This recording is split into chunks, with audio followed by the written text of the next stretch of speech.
저는 북한에서 중국으로 탈북해 라오스와 태국을 거쳐 대한민국으로 온 곽영아라고 합니다. 지금부터 제가 경험한 가장 큰 모험이자 인생의 전환점이었던 이야기를 들려드리겠습니다. 자유를 향한 간절한 마음 하나만을 붙잡고 시작한 이 여정은 라오스의 낯선 강에서 시작되어 태국의 수용소를 거쳐 마침내 꿈에 그리던 대한민국 인천공항에 발을 디딜 때까지의 이야기입니다. 지금 돌이켜보면 마치 한 편의 영화 같았지만 그때의 저에게는 생과 사를 가르는 절체절명의 순간들이었습니다. 북한에서 태어나 자란 저에게 한국은 그야말로 꿈의 나라였습니다. 몰래 들리는 이야기들을 통해서만 상상할 수 있었던 곳, 자유롭게 살 수 있다는 그 한국 말입니다. 하지만 그곳에 가기 위해서는 목숨을 걸어야 한다는 것도 알고 있었습니다. 수많은 밤을 뜬 눈으로 지새우며 고민했습니다. 정말 갈 수 있을까? 중간에 잡히면 어떻게 되는 걸까? 하지만 더 이상 그곳에서의 삶을 견딜 수 없었던 저는 마침내 결심을 굳혔습니다. 북한을 떠나 중국에 도착했을 때의 그 막막함을 어떻게 표현해야 할까요? 언제 잡힐지 모르는 불안감 속에서 하루하루를 버텨내야 했습니다. 중국 공안들의 눈을 피해 숨어 지내는 나날들은 정말 지옥 같았습니다. 밤에는 잠을 제대로 잘 수도 없었습니다. 문 밖에서 나는 작은 소리에도 가슴이 쿵쾅거렸거든요. 그런 생활을 몇 개월간 이어가던 중 다른 탈북자를 통해 브로커에 대한 이야기를 들었습니다. 라오스라는 나라를 통해 태국으로 갈 수 있고 거기서 한국으로 갈 수 있다는 것이었습니다. 처음 들어보는 나라 이름이었지만 그것이 한국으로 가는 유일한 길이라고 생각했습니다. 브로커를 만나는 날 제 손은 계속 떨리고 있었습니다. 그분은 생각보다 평범해 보이는 중년 남성이었는데 차분한 목소리로 여행 경로와 주의사항들을 설명해 주었습니다. 하지만 제게는 그 모든 설명이 꿈처럼 들렸습니다. 정말로 한국에 갈 수 있다는 말인가? 드디어 라오스로 향하는 날이 왔습니다. 중국 남부 지역에서 며칠을 더 이동한 후 라오스 국경 근처에 도착했을 때의 그 떨림을 지금도 생생히 기억합니다. 다른 탈북자들과 함께 작은 숙소에서 하룻밤을 보내야 했는데 그날 밤은 정말 잠이 오지 않았습니다. 새벽녘 브로커가 우리를 깨웠습니다. 이제 출발해야 한다는 말과 함께 시작된 그 여정. 걸어서 국경을 넘는 것이 아니라 배를 타야 한다는 말을 들었을 때 솔직히 더욱 무서워졌습니다. 수영을 제대로 할 줄도 모르는데 강을 건너야 한다니. 하지만 이미 돌아갈 곳은 없었습니다. 브로커에게 돈을 건네주는 순간 제 마음은 반은 두려움 반은 기대감으로 가득 찼습니다. 북한에서는 상상할 수도 없었던 큰 돈이었습니다. 가족들이 몇 달 동안 먹고 살 수 있을 만큼의 돈이었죠. 하지만 그것이 자유로 가는 마지막 열쇠라고 생각했습니다. 그리고 드디어 그날이 왔습니다. 배에 오르는 순간 제 다리는 떨리고 있었습니다. 메콩강이라고 들었는데 그 넓은 강을 바라보며 문득 이곳을 건너면 정말 새로운 세상이 펼쳐질까 하는 생각이 들었습니다. 배는 생각보다 작았고 함께 탄 다른 사람들의 얼굴에서도 제가 느끼는 것과 같은 불안과 기대가 뒤섞인 표정을 읽을 수 있었습니다. 강 위에서 보는 하늘은 유독 넓어 보였습니다. 북한에서는 감히 꿈꿀 수 없었던 자유로운 하늘 말입니다. 배가 천천히 나아가는 동안 저는 마음속으로 수없이 기도했습니다. 제발 무사히 도착하게 해달라고. 그리고 언젠가는 진짜 한국 땅을 밟게 해달라고. 물살이 거센 구간을 지날 때는 정말 무서웠습니다. 배가 많이 흔들렸거든요. 옆에 앉은 아주머니 한 분이 무서워하시는 모습을 보니 저 혼자만 두려워하는 것이 아니구나 하는 생각에 조금 안심이 되기도 했습니다. 서로 말은 많이 나누지 않았지만 같은 처지의 사람들끼리 느끼는 동질감이 있었습니다. 드디어 라오스 땅이 보였을 때 정말 가슴이 터질 것 같았습니다. 살아서 다른 나라 땅을 밟게 되다니. 배에서 내려 흙을 밟는 순간 무릎이 후들거렸습니다.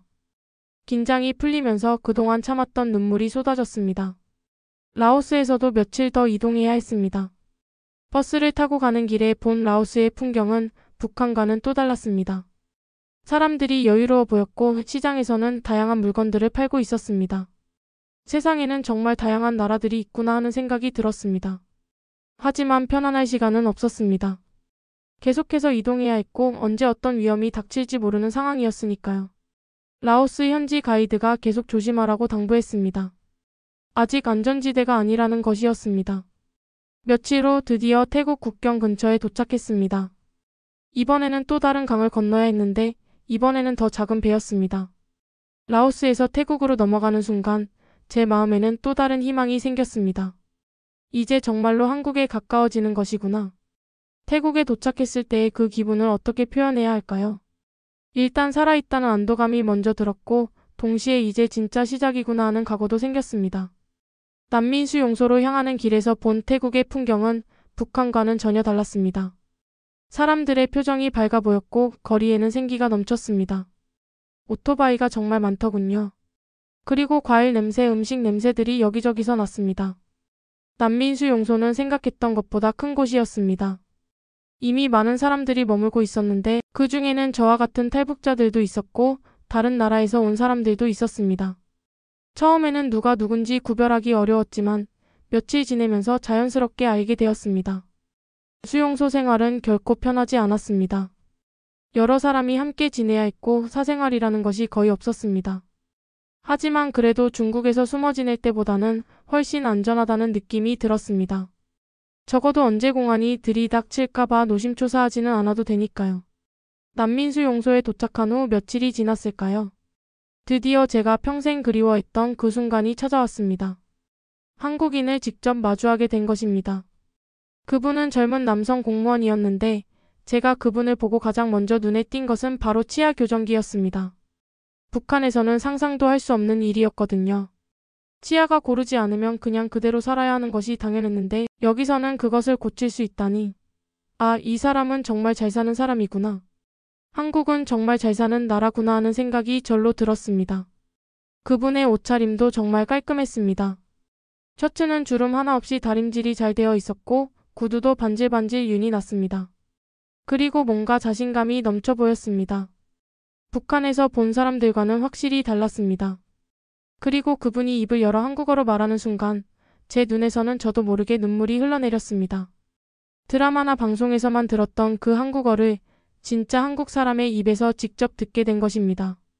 그 말소리가 얼마나 듣기 좋던지 마치 천상의 음악을 듣는 것 같았습니다.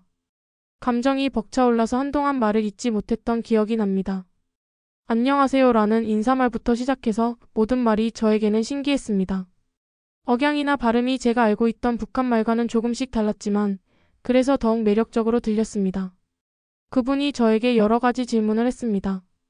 언제 북한을 떠났는지, 어떤 경로로 왔는지, 가족은 어떻게 되는지. 그런 질문들에 답하면서도 계속 생각했습니다. 이분이 진짜 한국 사람이구나. 내가 정말 한국 사람과 이야기를 하고 있구나.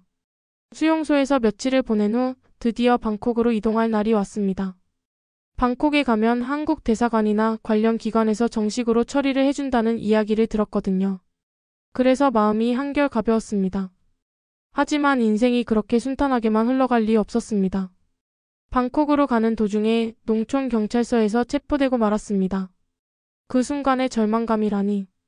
마치 하늘이 무너지는 것 같았습니다. 경찰서에 끌려갔을 때 제 머릿속은 온통 하얘졌습니다. 이제 끝난 건가? 다시 북한으로 보내지는 건 아닐까? 온갖 나쁜 생각들이 꼬리를 물고 이어졌습니다. 다른 탈북자들로부터 미리 들었던 정보로는 한국에서 연락이 오면 빨리 입국 처리가 되지만 농촌에서 잡히면 시간이 오래 걸린다는 이야기가 있었거든요.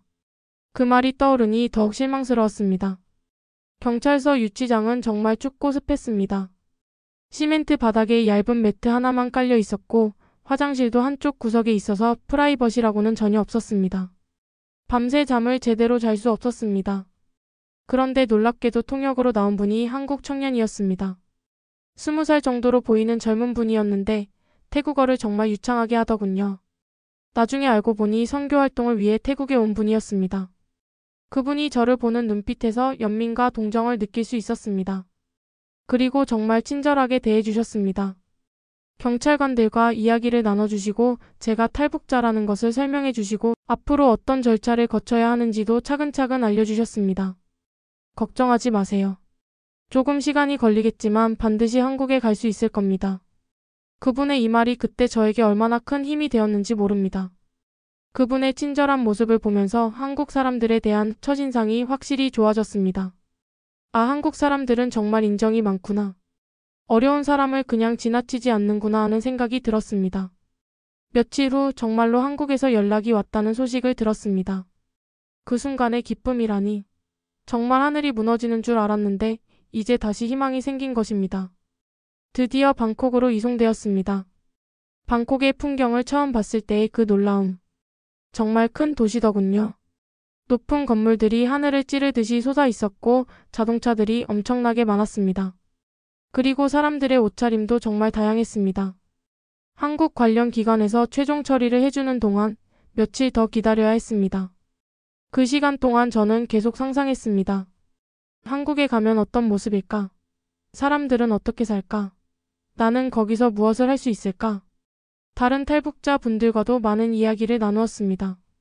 이미 한국에 먼저 간 가족이나 친구들이 있는 분들은 그분들로부터 들은 한국 이야기를 들려주었습니다.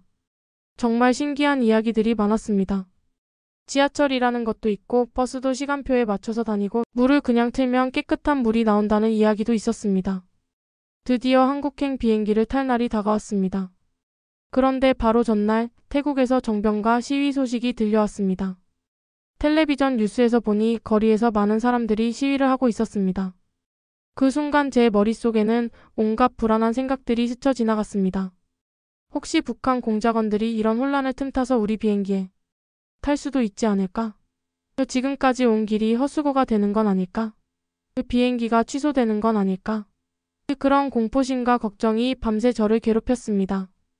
아침에 일어나서 뉴스를 다시 확인해 보니 상황이 더 심각해진 것 같았습니다. 하지만 다행히 공항은 정상 운영된다는 소식을 들었습니다. 그래도 마음 한구석에는 계속 불안감이 남아 있었습니다. 하지만 태국 공항에 도착해서 본 광경은 또 다른 충격이었습니다. 일단 공항이 정말 크더군요. 북한에서는 상상할 수도 없을 만큼 큰 규모였습니다. 그리고 곳곳에 한국 배우들의 광고가 붙어 있더군요.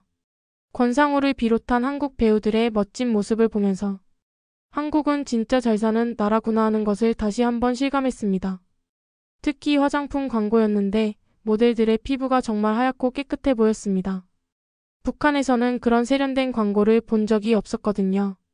한국에 가면 저런 화장품도 써볼 수 있을까? 하는 생각이 들었습니다. 면세점도 구경했는데 정말 신기한 물건들이 많았습니다. 향수, 시계, 가방. 모든 것이 반짝반짝 빛나고 예뻤습니다. 가격표를 보니 북한 사람들이 몇 년간 벌어야 할 돈이었지만 그래도 구경하는 것만으로도 신기했습니다. 그리고 드디어 비행기에 탑승할 시간이 되었습니다. 비행기를 타는 것도 처음이었는데 생각보다 크더군요. 그리고 가장 놀란 것은 승무원들이었습니다. 승무원들의 외모와 매너를 보면서 정말 감탄했습니다. 저렇게 예쁠 수가 있을까? 나도 저렇게 되고 싶다는 동경의 마음이 들었습니다. 단정하면서도 우아한 모습, 친절한 미소. 모든 것이 저에게는 신세계였습니다. 유니폼도 정말 예뻤습니다. 색깔도 고급스럽고 디자인도 세련되어 보였습니다. 그리고 화장도 정말 곱게 하셨더군요. 북한에서는 그런 화장을 하는 사람을 본 적이 없었거든요. 비행기 안에서 주신 음식도 정말 맛있었습니다. 작은 쟁반에 여러 가지 반찬이 예쁘게 담겨 있었는데 하나하나가 다 맛있더군요. 특히 디저트로 나온 과일이 정말 달고 신선했습니다. 비행기 안에서 내내 생각했습니다. 이제 정말 한국에 가는구나. 꿈이 현실이 되는구나. 설렘과 두려움이 동시에 밀려왔지만 설렘이 더 컸던 것 같습니다. 창밖으로 보이는 구름들을 보면서 저 구름 너머에 한국이 있구나 하는 생각에 가슴이 뛰었습니다.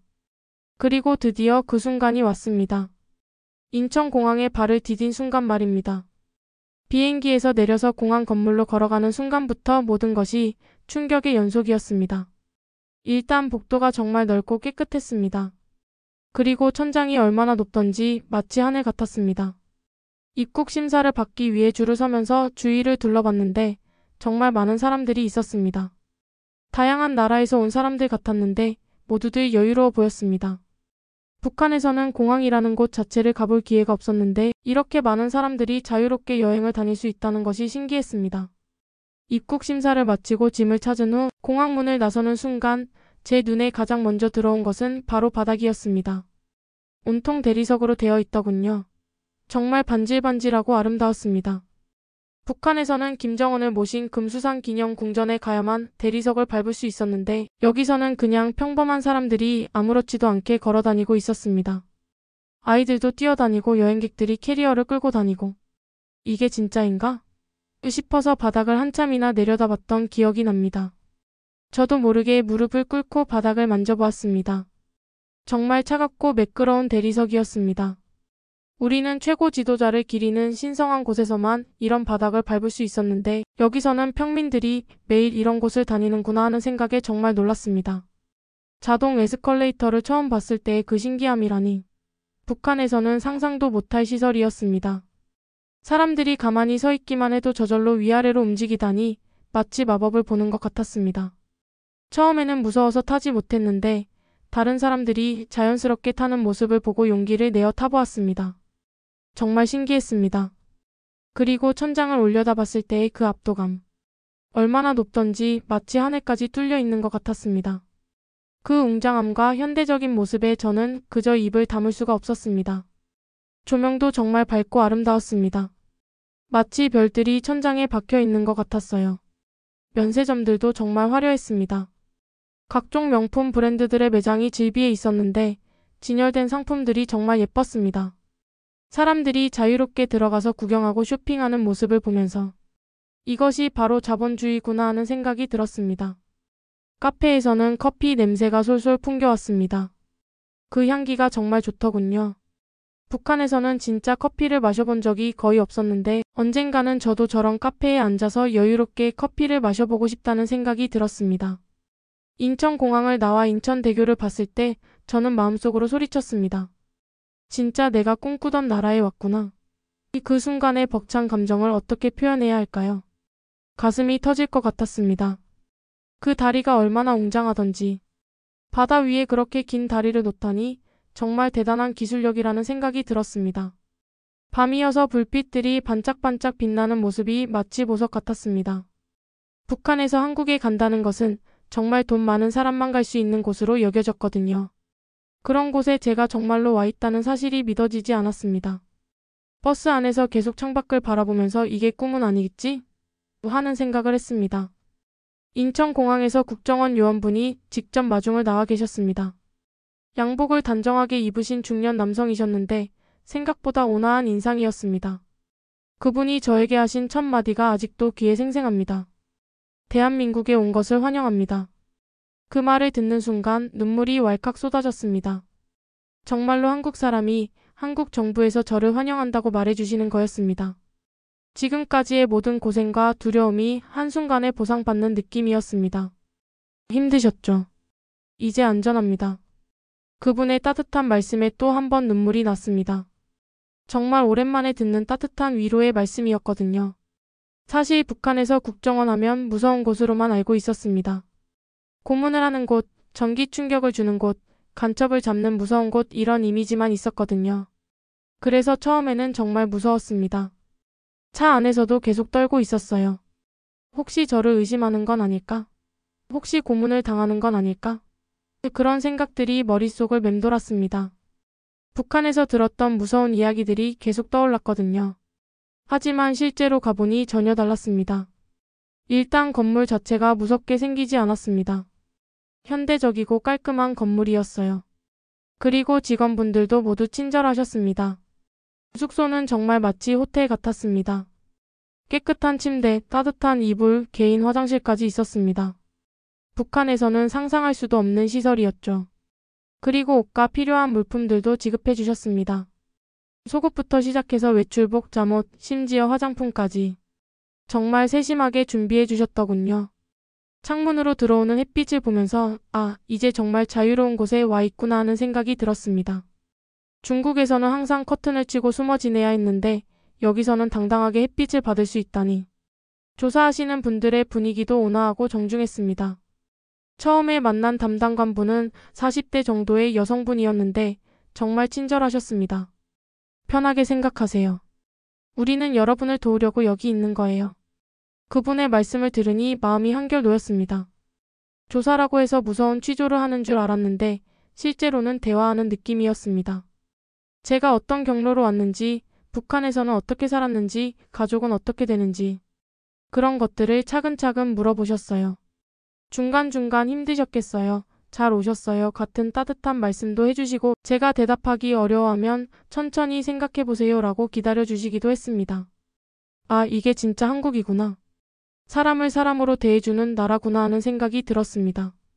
북한에서 상상했던 것과는 천지 차이였습니다. 식사도 정말 좋았습니다. 매일 따뜻한 밥과 여러 가지 반찬들이 나왔어요. 김치, 된장찌개, 불고기. 진짜 한국 음식을 먹을 수 있다는 것이 얼마나 행복하던지요. 특히 흰 쌀밥을 배불리 먹을 수 있다는 것이 정말 감사했습니다. 입소 첫날 여러 가지 물품들과 함께 받은 약을 보고는 또 한 번 당황했습니다. 작은 알약들이 들어있는 통을 보면서 우릴 죽이려는 마취제인가? 하는 극단적인 생각까지 들었거든요.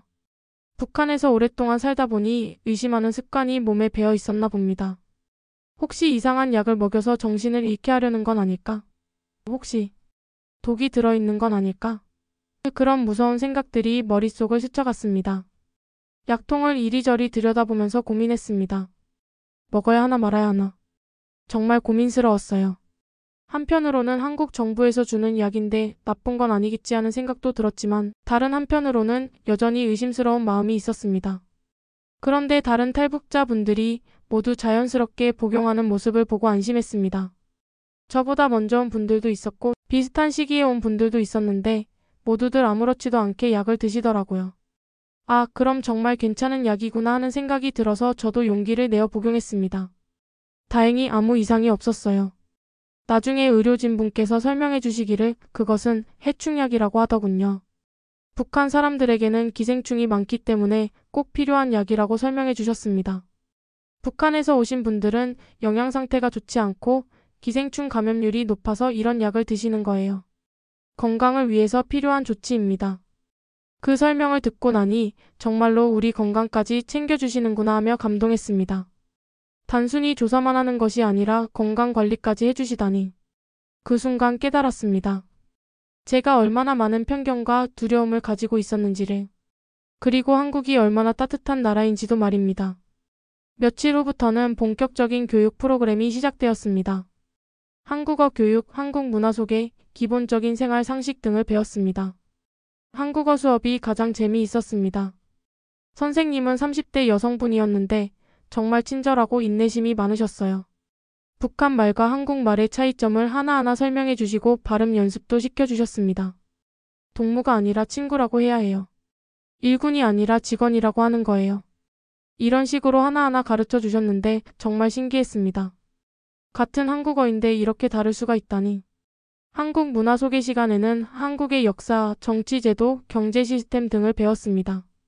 민주주의라는 것이 무엇인지, 자유시장 경제가 어떻게 돌아가는지 모든 것이 새로웠습니다. 특히 인상 깊었던 것은 선거에 대한 설명이었습니다.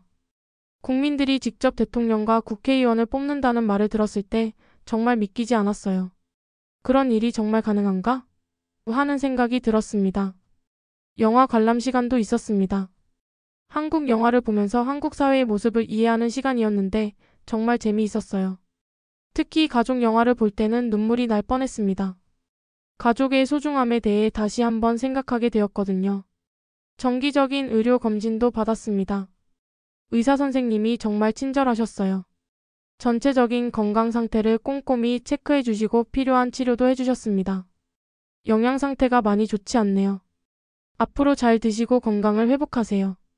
의사 선생님의 말씀을 들으니 새삼 제가 얼마나 힘든 시간을 보냈는지 깨달았습니다. 북한에서 그리고 중국에서의 고생이 몸에 다 흔적으로 남아 있었던 거죠. 치과 검진도 받았는데 여기서도 놀라운 경험을 했습니다. 충치 치료를 해주시는데 전혀 아프지 않더라고요. 마취도 놓아주시고 최신 장비로 치료해 주시니까 정말 신기했습니다. 아, 이래서 한국 사람들이 치아 교정까지 할 수 있는구나 하는 생각이 들었습니다.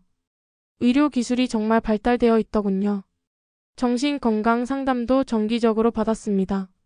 상담사 선생님은 40대 남성분이었는데 정말 따뜻하고 이해심이 많으셨어요. 힘든 일들을 많이 겪으셨죠. 그런 경험들이 마음에 상처를 남길 수 있어요. 천천히 치유해 나가면 됩니다. 처음에는 상담이라는 것 자체가 어색했습니다. 북한에서는 그런 개념이 없었거든요. 하지만 점점 마음을 열고 이야기하게 되었어요. 탈북 과정에서 겪었던 무서운 경험들, 중국에서의 불안한 생활, 가족에 대한 그리움. 그런 것들을 하나하나 털어놓으니 마음이 한결 가벼워졌습니다. 그런 감정을 느끼는 것은 당연해요. 많은 탈북자분들이 비슷한 경험을 하셨어요. 혼자가 아니라는 것을 기억하세요. 선생님의 말씀이 정말 위로가 되었습니다. 제가 겪는 어려움들이 저만의 문제가 아니라는 것을 알게 되니까 훨씬 마음이 편해졌어요. 90일간의 조사 기간이 거의 끝나갈 무렵 하나원으로 이송될 것이라는 소식을 들었습니다.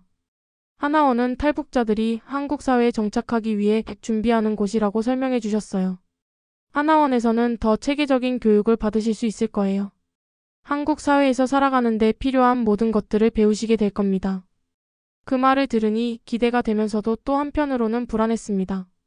새로운 환경에서 새로운 사람들을 만나야 한다는 것이 부담스럽기도 했거든요.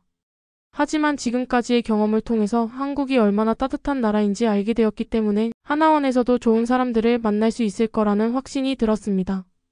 지금 이 이야기를 들려드리면서 그때를 떠올려 보니 정말 꿈 같은 일이었다는 생각이 듭니다. 라오스의 그 작은 배에서 시작된 여정이 이렇게 한국이라는 새로운 세상으로 저를 이끌어왔으니까요. 물론 쉽지만은 않은 길이었습니다. 체포되었을 때의 절망감, 태국 공항에서의 불안감, 국정원에 대한 두려움. 그 모든 순간순간이 저에게는 큰 시련이었습니다. 하지만 그 모든 과정을 거쳐 지금 여기 서 있게 된 것을 생각하면 정말 감사할 따름입니다. 특히 그 과정에서 만났던 한국 사람들의 친절함과 따뜻함은 제가 한국에 대해 품고 있던 모든 기대를 뛰어넘는 것이었습니다. 치아 교정기를 한 그 젊은 공무원의 모습, 농촌 경찰서에서 통역을 해주신 한국 청년의 친절함, 공항에서 환영 인사를 해주신 국정원 직원의 따뜻한 말씀, 조사 과정에서 만난 모든 분들의 배려. 이 모든 것들이 저에게는 한국이라는 나라가 얼마나 살기 좋은 곳인지를 보여주는 증거였습니다. 예전에 들었던 말이 있습니다. 앉아있는 똑똑이보다 돌아다니는 바보가 낫다. 저는 북한에서 잘난 축에 못 끼었지만 용기를 내어 탈북을 선택한 것이 결국 나은 선택이었다고 생각합니다. 인천공항 바닥의 대리석을 보면서 느꼈던 그 충격을 잊을 수 없습니다. 우리는 김정은을 모신 금수산 기념 궁전에 가야만 대리석을 밟을 수 있었는데 여기서는 그냥 평민이 다닌다는 생각이 들었을 때의 그 놀라움. 그것이 바로 자유라는 것이겠지요. 국정원에서 주신 해충약을 처음엔 의심했지만 우리 북한 사람들에게는 꼭 필요한 약이었구나 싶었을 때의 그 감동. 이 나라가 얼마나 세심하게 우리를 배려해주는지 깨달았습니다. 이제 저는 이 땅에서 새로운 삶을 시작하려고 합니다. 자유로운 하늘 아래에서 제가 원하는 꿈을 펼치고 언젠가는 저처럼 자유를 찾아 헤매는 다른 사람들에게도 도움이 되고 싶습니다. 라오스에서 시작된 이 긴 여정이 단순히 북한에서 한국으로 온 것이 아니라 절망에서 희망으로, 억압에서 자유로, 두려움에서 용기로 나아가는 과정이었다고 생각합니다. 지금 이 순간 저는 진정한 대한민국 국민이 된 것에 감사하며 이 소중한 자유를 결코 당연하게 여기지 않겠다고 다짐합니다.